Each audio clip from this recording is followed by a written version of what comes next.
마가복음 6장 30절에서 44절 말씀입니다.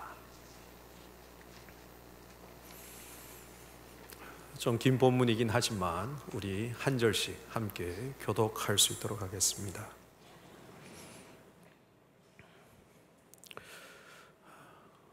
제가 먼저 읽겠습니다. 사도들이 예수께 모여 자기들이 행한 것과 가르친 것을 낱낱이 고하니 이르시되 너희는 따로 한적한 곳에 가서 잠깐 쉬어라 하시니 이는 오고 가는 사람이 많아 음식 먹을 겨를도 없음이라. 이에 배를 타고 따로 한적한 곳에 갈새 그들이 가는 것을 보고 많은 사람이 그들인 줄 안지라. 모든 그홀로부터 도보로 그곳에 달려와 그들보다 먼저 갔더라. 예수께서 나오사 큰 무리를 보시고 그 목자 없는 양 같음으로 인하여 불쌍히 여기사 이에 여러 가지로 가르치시더라. 때가 저물어가매 제자들이 예수께 나와 여짜오되 이곳은 빈들이요 날도 저물어가니 무리를 보내어 두루 촌과 마을로 가서 무엇을 사 먹게 하옵소서. 대답하여 이르시되 너희가 먹을 것을 주라 하시니 여짜오되 우리가 가서 200데나리온의 떡을 사다 먹이리이까. 이르시되 너희에게 떡 몇 개나 있는지 가서 보라 하시니 알아보고 이르되 떡 5개와 물고기 2마리가 있더이다 하거늘 제자들이 명하사 그 모든 사람으로 때를 지어 푸른 잔디 위에 앉게 하시니 때로 100명씩 또는 50명씩 앉은지라. 예수께서 떡 5개와 물고기 2마리를 가지사 하늘을 우러러 축사하시고 제자들에게 주어 사람들에게 나누어 주게 하시고 또 물고기 2마리도 모든 사람에게 나누시며 다 배불리 먹고 남은 떡 조각과 물고기를 12바구니에 차게 거두었으며 함께 합시다. 떡을 먹은 남자는 5,000명이었더라. 아멘. 오늘 본문은 우리가 너무나 잘 아는 이야기입니다. 너무나 중요한 이야기이기 때문에 사복음서에 모두 기록되어 있는 사건이기도 합니다. 우리가 아는 것처럼 이 이야기를 오병이어 이야기라고 합니다. 너무나 중요하기에 사복음서에 다 기록되어 있고 그만큼 우리에게 전달하는 내용의 깊이가 있습니다. 그런데 이 일이 일어나게 된 몇 가지 배경을 이렇게 살펴보면 이 앞부분에 있는 본문의 내용을 여러분들이 자세히 보시면 압니다. 예수님께서 제자들을 부르셨고요. 그들과 함께 시간을 보내시면서 함께 훈련을 했습니다. 그리고 이제 예수님께서 그 제자들을 두 사람씩 짝을 짓습니다. 그리고 유대 땅, 이스라엘 여러 지역으로 마을로 그들을 보냅니다. 복음을 전할 수 있도록, 가르칠 수 있도록. 그리고 그 사람들을 2명씩 해서 파송을 한 거예요. 그들이 가서 열심히 사역을 했습니다. 그리고 그들이 돌아왔습니다. 그리고 돌아와서 그들이 예수님 앞에 자기들이 가서 일어났던 그 일들, 그 속에서 행했던 그 놀라운 역사들, 하나님께서 보여주셨던 그 놀라운 일들을 이들이 돌아와서 보고하고 있습니다. 예수님 앞에 장황하게 보고하는 거예요.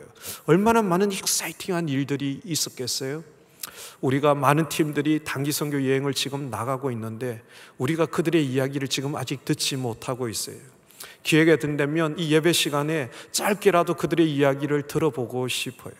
얼마나 많은 일들이 그 삶 속에 있었는지, 하나님께서 어떤 일을 행하셨는지, 하나님께서 그들 가운데 어떻게 예비하시고 준비하시고 그들보다 앞서 행하셨는지, 그들이 사역의 현장 속에 가서 유대의 각 마을을 다니면서 이스라엘의 각 마을을 다니면서 자기들이 경험한 내용들을 가지고 와서 이제 예수님 앞에 와서 열심히 보고를 하고 있는 거예요. 이제 예수님이 그 보고를 다 듣습니다. 그리고 예수님 수고한 그 제자들을 향해서 이제 꿀같은 휴가를 주시는 거예요. 모처럼 쉬자. 수고했다. 따로 한적한 곳에 좀 가서 우리 좀 쉬자.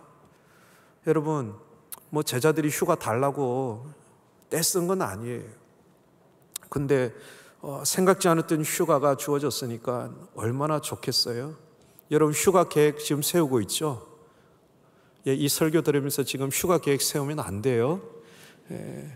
제자들이 모처럼 예수님께서 쉬자 그러니까 이게 너무 즐거운 거예요.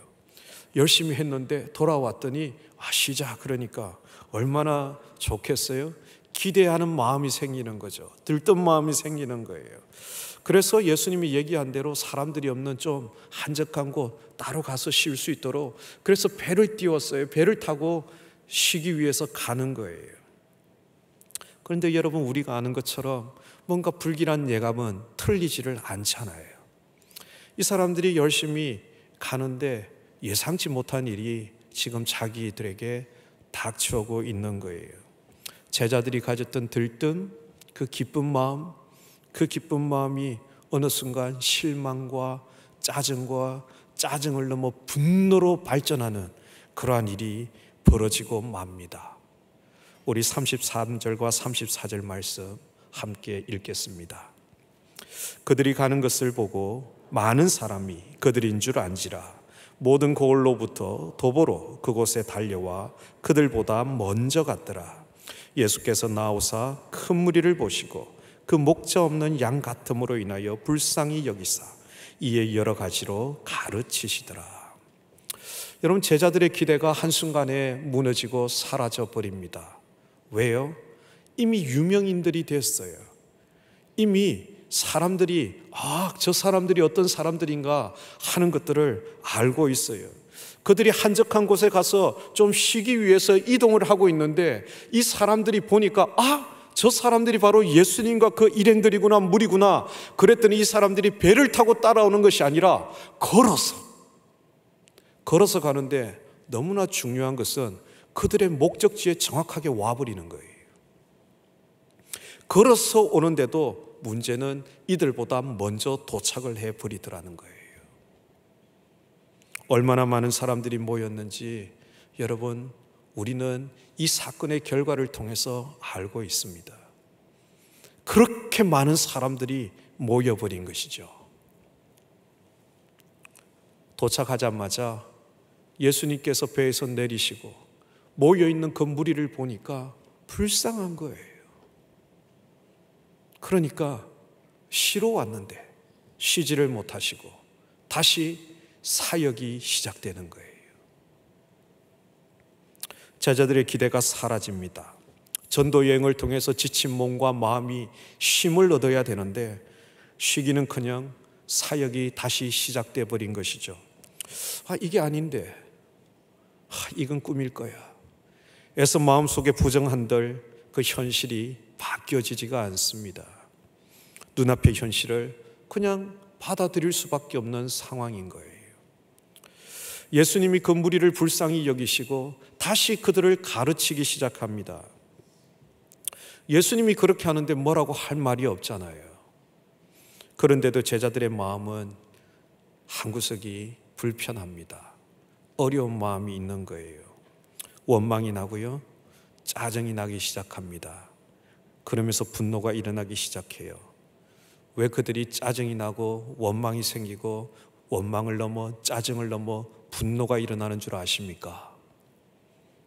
이 예수님께서 말이죠, 마치시지를 않는 거예요.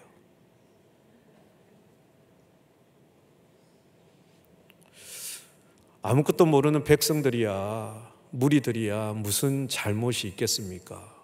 어쨌든 예수님을 보고 달려온 것이니까. 그죠? 문제는 예수님인 거예요. 쉬라고 하신 분이 누구일까요? 좀 쉬자고 제안하신 분이 누구예요? 제자들이 휴가 청원서 올렸습니까? 아니에요. 휴가 보내달라고 떼쓴 것도 아니었어요. 그냥 열심히 사역했고 와서 보고했을 뿐이에요. 그랬더니 예수님이 수고했다, 이제 한적한 곳에 좀 가서 쉬어라. 왜 먹지도 못했잖아. 쉬라고 했는데 쉬라고 하신 분이 와셔서 안 쉬는 거예요. 그런 거 있잖아요. 밥 사게 가자 그래 놓고 목사님이 난 짜장면. 지금 이거하고 똑같은 거죠. 그 이상 시키지 마라 이거예요. 눈치도 없이 시켰다가는 힘들죠. 예수님이 쉬라고 해놓고 예수님이 쉬지를 않는 거예요. 백성들의 문제가 아니라 예수님 때문에 지금 짜증이 나는 거예요. 불평이 생기는 거죠. 근데요, 이 짜증이 분노로 바뀝니다. 왜 그럴까요? 여러분도 그렇잖아요. 목사님이 설교를 하다 보면 은혜가 좀 됐어요. 근데 그 은혜가 변하여 분노로 바뀌는 시점이 있잖아요. 지금까지는 은혜로웠어. 근데 이제 조금 더 하면 이제는 분노가 막 일어나기 시작하나요. 시간을 보면서 이거 언제 마치나. 은혜를 넘어 분노로 바뀌는 시점이 있는데 예수님이 마치지를 않아요.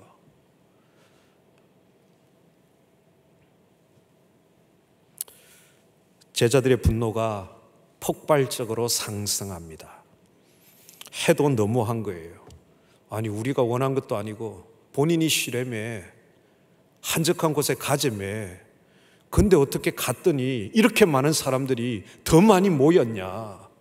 그러면 쉬라고 했으니까 빨리빨리 좀 처리하시고 적당히 가르치시고 이제 좀 우리가 좀 쉬어야겠습니다. 우리 제자들이 못 먹었거든요. 우리도 좀 먹어야 되겠고요. 좀 쉬어야 될 것 같아요. 그래야 내일 또 할 수 있겠어요. 뭐 이러면서 알아서 좀 해주셔야 되는데 제자들이 옆에서 그렇게 레이저를 쏘고 있는데도 불구하고 마칠 생각을 안 하시는 거죠. 속으로 막 그런 생각이 들어요. 눈치도 없는 게 인간이냐 뭐 이러면서 이제 막 분노가 차오르기 시작하는 거예요. 그러다가 결국 마칠 기미가 안 보이니까 이제는 못 참겠다는 거죠. 그래서 가서 이제 예수님에게 직접 이야기를 합니다. 35절과 36절 말씀입니다. 함께 읽읍시다. 때가 저물어 가매 제자들이 예수께 나와 여짜오되 이곳은 빈들이요 날도 저물어 가니 무리를 보내어 두루 총과 마을로 가서 무엇을 사 먹게 하옵소서.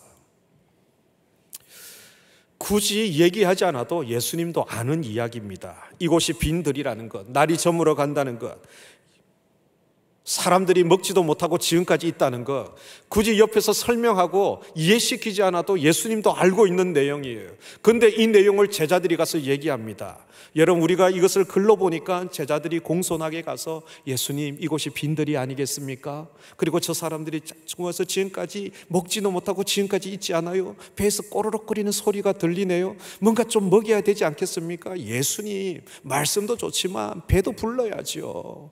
이러면서 옆에서 설명하면서 저 사람들 지금 이제 좀 보내서 좀 사 먹게 하는 게 어떻겠어요? 예수님 깜빡깜빡 지금 이러고 있는 게 아니에요.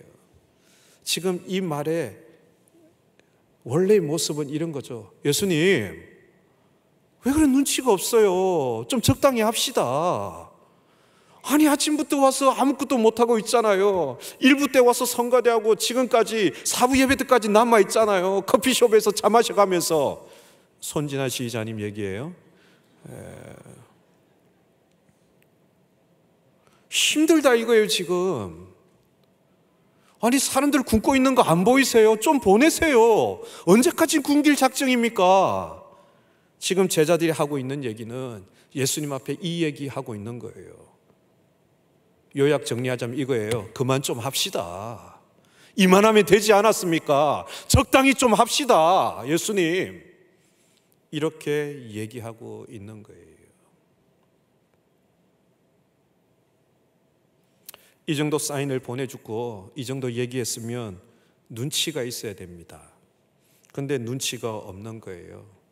제가 우리 권 강도사님을 너무 사랑하거든요. 그래서 밥 먹을 때도 같이 먹자. 우리 권 강도사님의 소울푸드가 있어요. 굳이 뭐라고 얘기 안 하겠는데 있어요 그런 게. 그래서 혼밥을 즐기세요. 그래서 같이 가자.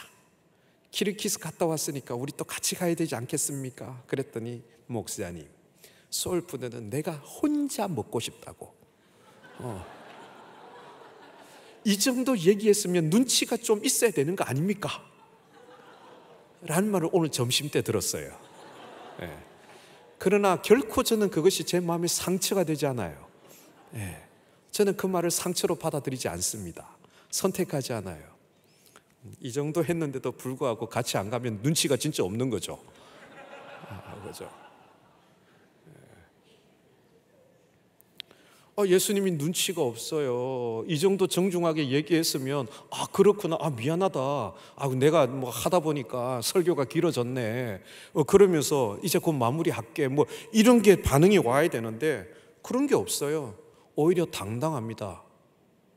예수님께서 제자들에게 오히려 얘기합니다. 37절에 이렇게 얘기하여 대답하여 이르시되 너희가 먹을 것을 주라. 이거 해보자는 거죠 지금. 그래, 누가 이기나 해보자 지금 이거예요. 너희가 먹을 것을 주라는 거예요. 지금 이거 이러면 안 됩니다, 굶고 있습니다, 제발 좀 쉽시다, 그만합시다, 이 얘기하고 있는데 일을 더 맡겨줍니다. 너희가 먹을 것을 주라는 거죠. 너희가 먹을 것을 주라. 이 무슨 청청병력 같은 소리란 말입니까? 제자들의 마음이 그냥 이제는 미쳐버리고 맙니다. 정말 미치고 환장할 노릇이 이때 되는 거예요. 완전 어이없어요. 그래서 폭발합니다. 37절에 보니까 우리가 가서 200데나리온의 떡을 사다 먹이리까? 돈이라도 주고 얘기를 하든지, 돈도 안 주면서 어디 가서 이걸 먹인단 말입니까?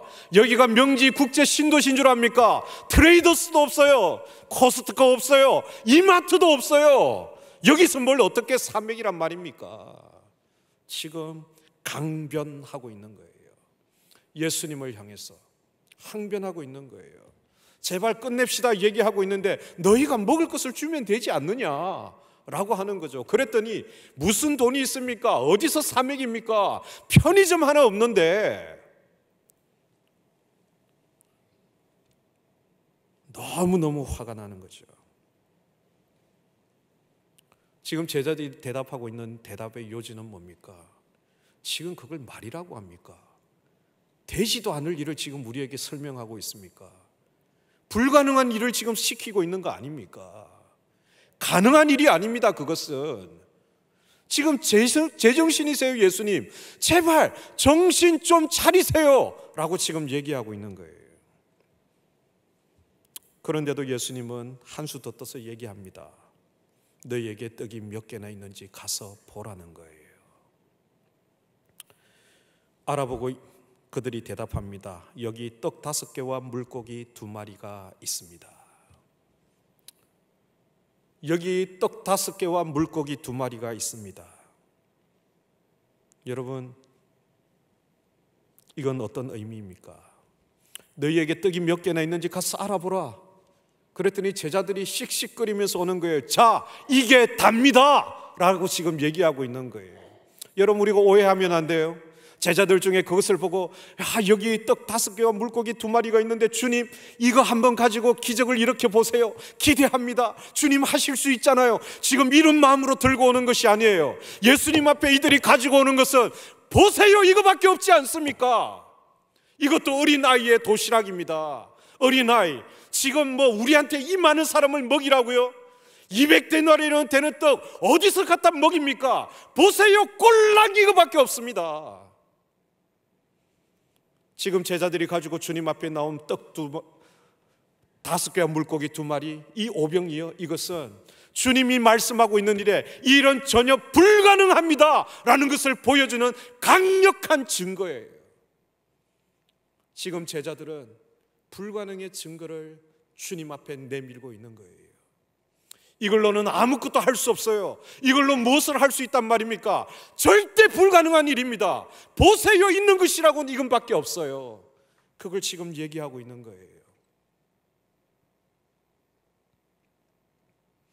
지금 제자들의 손에 들려있는 오병이여, 우리가 아는 화려한 기적의 증거가 아닙니다. 불가능의 증거를 주님 앞에 내밀고 있는 거예요. 여러분, 지금 이 자리 가운데 나와 있고 예배를 드리고 있지만 지금 여러분들이 하나님 앞에 가지고 나아가는 것은 어떤 것입니까? 예배 가운데 나아가고 기도하고 주님 앞에 나아가지만 날마다 내 삶 다해서 하나님 앞에 나아가 예배하고 내 삶을 드리겠다고 고백하고 있지만 여전히 우리는 불가능의 증거를 가지고 하나님 앞에 이것 좀 보라고, 이래서 내가 안 됩니다, 내가 가진 것이라고는 이거밖에 없는데 어떡하란 말입니까? 이러한 심정과 모습으로 하나님 앞에 나아가고 있지는 않습니까? 우리는 안 되는 이유를 너무나 많이 이야기하면서 살아갑니다. 여러분, 세상 살다 보면 되지 않을 만한 이유들이 분명히 있어요. 하나님의 사역을 해가면서도 되지 않는 일들을 이야기하고 그것을 증거로 들이밀 때가 많이 있습니다. 시간이 없다는 거죠. 돈도 없다는 거죠. 나에게는 그럴 만한 스펙도 없다는 거예요. 취업도 못했다는 거예요. 결혼도 못했다는 거예요. 이것도 못했고 저것도 못했고 수많은 불가능의 증거를 가지고 하나님 앞에 나아갑니다. 도와주는 사람이 없어서, 나를 후원해 주는 사람이 없었어. 인맥이 없기 때문에 지지해 주는 사람이 없어서, 나는 열심히 하는 것 같아 나를 알아주는 사람이 없어서 수많은 불가능의 증거를 가지고 하나님 앞에 이런 이유 저런 이유를 댈 때가 있는 거예요. 저는 경배와 찬양이라는 선교단체에서 사역을 했습니다. 1987년에 시작한 이 모임이 놀랍도록 부흥하고 확장되었습니다. 1989년에 대만이란 나라를 개척했습니다. 그리고 대만의 경배와 찬양이 사역 들어가면서 큰 영향력을 일으켰습니다. 그리고 1990년 8월 3일 동안 타이베이에 있는 장개석 광장에서 큰 집회를 계획했습니다. 미션 셀러브레이션이죠. 경배와 찬양의 최우선군이 공산권, 그것도 중국인이었기 때문에 먼저 들어갈 수 있는 대만에 들어갔고, 대만에서 사흘 동안 장개석 광장에서 셀러브레이션을 가질 계획을 했습니다. 근데 그 계획을 하고요, 대만의 리더십들과 대만에 있는 지도자들과 그 마음을 나누고 그 일을 위해서 기도하며 준비해 가는데 문제는 전혀 다른 곳에서 어려움이 왔어요. 첫 번째, 장소가 장개석 광장은 안 된다는 거예요. 왜냐하면 대만 사람들에게 세계관, 대만 사람들의 사고관 속에 장개석 광장은 성지와 같은 곳인 거예요. 거기는 그냥 그리스도인이든 그리스도인이 아니든 대만 사람이라면 장개석이란 이름을 함부로 얘기해서도 안 되고, 장개석을 기념하기 위해서 만드는 그 광장에서 시위를 하거나 집회를 하거나 뭔가 다른 행사를 하거나 이건 꿈꿀 수 없는 그들의 세계관이 있는 거예요. 장개석 광장에서 이 집회를 하겠다라고 했더니 대만의 지도자들이, 기독교 지도자들이 일제히 반대를 하기 시작했습니다. 참 어려운 상황이 된 거죠. 근데 그 집회를 준비하면서 어려우니까 그렇다면 먼저 포레 셀러브레이션을 해야 되겠다 결정하고 8월이 아니라 먼저 6월 6일 기도의 날을 선포했습니다. 그리고 6월 6일 장개석 광장에서 기도의 날을 선포하고 기도의 모임으로 모이겠다라고 준비를 하고, 한국에서 많은 발렌티어들이 들어가서 준비를 하고 스태프들이 함께 들어가고 대만에 있는 헌신자들이 함께 모여서 홍보지를 만들었어요. 포스터와 전단지를 만들어서 교회를 방문하면서 6월 6일 기도의 날 오실 수 있도록 장개석 광장에서. 근데 반응이 너무 싸한 거예요. 왜요? 일단 대만 사람들의 세계관 속에 장개석 광장에서 모임을 한다, 이건 안 되는 일인 거예요. 두 번째, 대만에 있는 기독교가 경배와 찬양을 후원하고 좋아하지만 거기서 하는 것만큼은 안 된다는 거죠. 대만의 리더십들이 이 일 때문에 여러 차례 모였습니다. 그러나 매 결론은 안 된다는 결론인 거예요.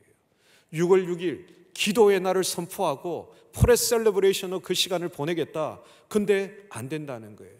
최종적으로 대만의 한경직 목사님으로 불리는 링량탕교회 주신조 목사님께서 정중하게, 선교사님, 이 일은 안 되는 일입니다.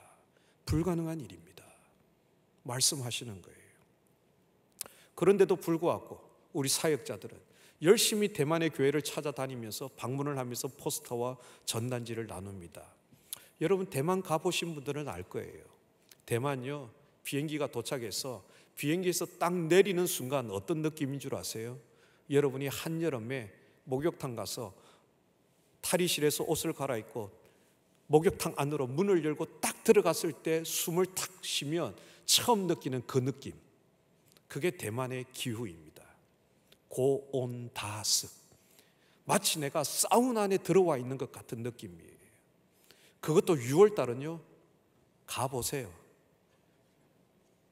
그냥 내가 물을 마시는 느낌이에요. 1분만 있어도 금세 몸이 끈적끈적해집니다. 왕 짜증나는 날씨입니다.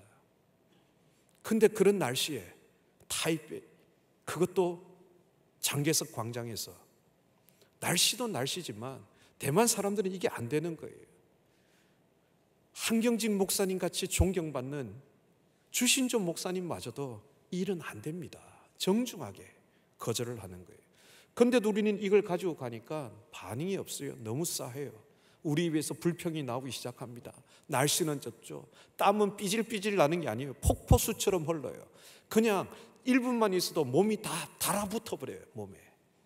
그런 날씨 속에서 방문을 하고 긋고 포스트를, 전단지를 나누는데 반응이라도 좋으면 괜찮죠. 반응이 없어요. 도대체 이거 나눠준다고 무슨 일이 일어나겠는가? 짜증만 올라오는 거예요. 불평이 올라오는 거예요. 그리고 현지 사람들이 누구보다 잘 알지 않나요? 현지 사람들이 안 된다 그러면 장소를 옮기면 되지, 다른 데 옮기면 되지, 왜 굳이 여기를 우리 선교사님은 고집해서 우리를 이 생고생을 시키냐? 포스터와 전단지를 교회에 나누고 있지만 이 포스터와 전단지는 아무것도 할 수 없는 불가능의 증거인 거예요. 이것으로는 아무것도 할 수 없어요.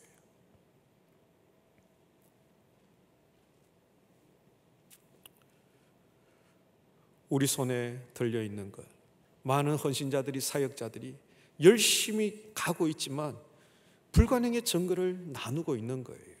우리 마음만 해도 신뢰가 없어요. 믿음이 없어요. 이걸로 무엇이 될까? 그런데 여러분, 제자들과는 예수님의 입장이 너무 다른 거예요. 눈치가 없는 건지 있는 건지 알 수가 없지만 도대체 이 사실을 아시는지 모르시는지 그 속을 도무지 모르겠어요. 그래서 답답해요. 짜증이 나요. 분노가 올라옵니다. 그런데 이 불가능의 증거를 받아든 예수님은 너무나 뜻밖의 행동을 하시는 거예요. 이거밖에 없어요. 이걸로 뭘 하란 얘기입니까? 보세요. 이제 정신 좀 차리세요. 현실이 이해되세요? 제자들이 내민 그 불가능의 증거를 받아든 예수님께서 그 증거를 들고 하늘을 우러러 축사하십니다. 41절 말씀 우리 다 같이 읽도록 하겠습니다. 예수께서 떡 5개와 물고기 2마리를 가지사 하늘을 우러러 축사하시고 떡을 떼어 제자들에게 주어 사람들에게 나누어 주게 하시고 또 물고기 2마리도 모든 사람에게 나누시며. 여러분, 하늘을 우러러 축사하시고, 하늘을 우러러 축사한다는 의미가 무엇입니까? 이 단어가 우리 성경에 또 한 번 등장하고 있는데, 예수님께서 마지막 최후의 만찬을 하실 때, 잡히시기 전에 제자들과 함께 마지막 성만찬을 하실 때 떡을 떼고 잔을 나눌 때마다 축사하시고, 요즘 개정 성경에는 이것을 바르게 해서 감사드리시고 감사기도를 드렸다라고 번역하고 있습니다. 하늘을 우러러 축사했다는 것이 무슨 의미입니까? 그 불가능의 증거를 받아든 예수님께서 그 불가능의 증거를 가지고 오히려 주님은 하늘을 향해서 하나님 앞에 감사의 기도를 드리고 있더라는 거예요. He looking up to heaven gave thanks and broken them. 하늘을 우러서 감사를 드리고 그리고 그것을 이제 떼어 나누어 주시더라는 거예요. 여러분, 그때 기적이 일어나고 있다는 것을 우리는 알고 있어요. 여러분, 예수님은 이 제자들이 내민 불가능의 증거를 오병이어라는 기적의 증거로 바꾸신 분입니다. 제자들이 예수님 앞에 내민 이 불가능의 증거로 예수님은 오병이어라는 기적의 도구로 만드셨습니다.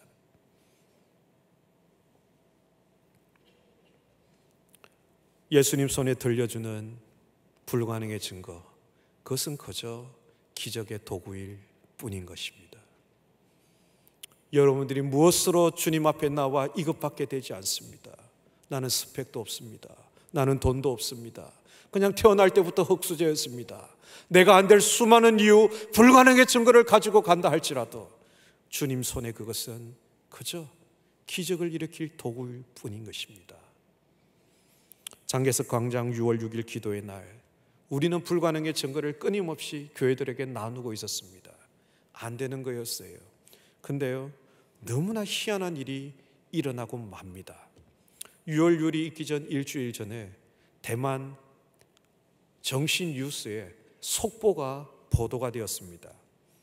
예를 들면 우리로 얘기하면 SBS, KBS, JTBC, MBC 뉴스에 정규 뉴스 시간에 속보가 보도가 된 거예요. 그 속보의 내용이 뭐냐면 예수님께서 중동에 있는 악한 신과 전쟁을 벌이다가 아쉽게도 전사하셨다. 이런 얘기를 들으면 웃어야 되는데 여러분 굉장히 진지하시군요. 정말 웃긴 얘기예요. 근데 이 웃긴 얘기가 정규 뉴스 시간에 속보로 보도가 됐어요. 예수님께서 중동의 악한 신과 전쟁을 벌이다가 전사하셨다. 그래서 대만에 있는 모든 그리스도인들은 건조 리본을 달고 예수님의 장례식에 동참하라는 보도가 속보로 나갔어요. 근데 그 보도의 주체가 누군가, 누구 이름으로 사인이 돼서 그 보도 자료가 넘어갔는가? 대만의 한경직 목사님을 불리는 링량탕교회 주신조 목사님 이름으로 보도 자료가 나갔어요. 오늘날로 생각하면 있을 수 없는 보도 내용인데 그 시대만 하더라도요, 어떤 일이 있었는가? 앞다투어 보도를 했어요.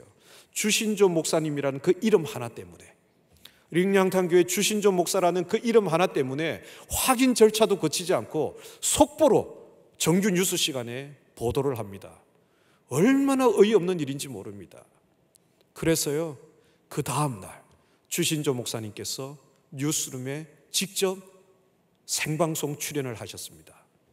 각 방송자 뉴스 시간에 직접 출연하셔서 어제 있었던 그 보도는 내가 보낸 보도 자료도 아니고 잘못된 보도다. 결국 경찰에 의해서 잡혔는데 대만에 있는 한 정신병자가 보낸 자료였어요. 근데 그걸 보도를 한 거예요.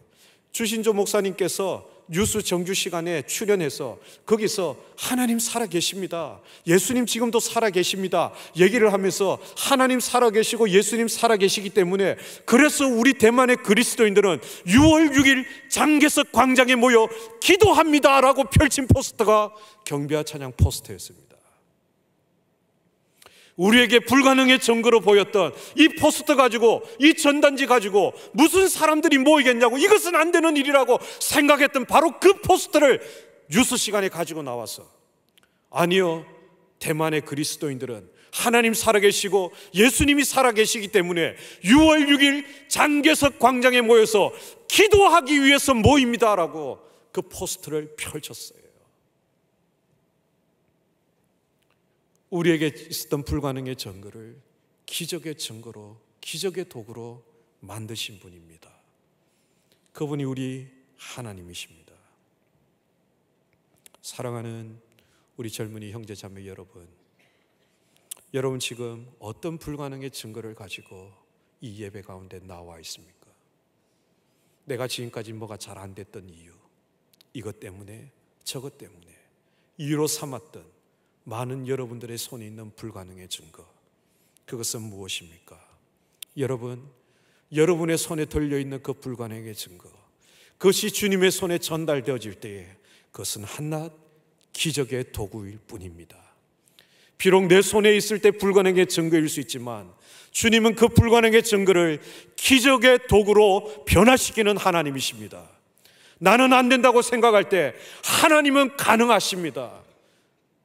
우리가 아는 믿음의 조상 아브라함은 100세 때 아들 이삭을 얻었습니다. 그 몸 자체가 불가능의 증거였습니다.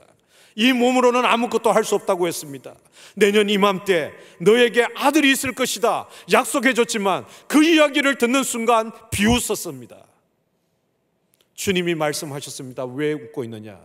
웃지 않았다고 얘기합니다. 그러나 주님 얘기합니다. 하나님 얘기합니다. 하나님에게 능치 못할 일이 있겠느냐? 여러분, 수많은 불가능의 증거들이 주님의 손에서 기적의 도구로 변화됩니다. 저는 우리 젊은이들의 삶 속에 여러분들이 가지고 있는 수많은 그 불가능의 증거가 변하여 기적의 도구 되기를 축복합니다. 이를 능히 이루실 그 하나님 앞에 나아가 하나님의 손에 맡겨드릴 때에 내 삶 또한 기적의 증거가 되기를 축복합니다. 여러분의 삶 속에 포기해버렸던 것, 할 수 없다고 생각했던 것, 이것으로는 아무것도 할 수 없다고 생각했던 것, 그냥 어딘가에 묻혀져 버려 있었던 것, 여러분 다시 한번 그것이 하나님의 손에 들려지는 복된 은혜가 있기를 주님의 이름으로 축복합니다.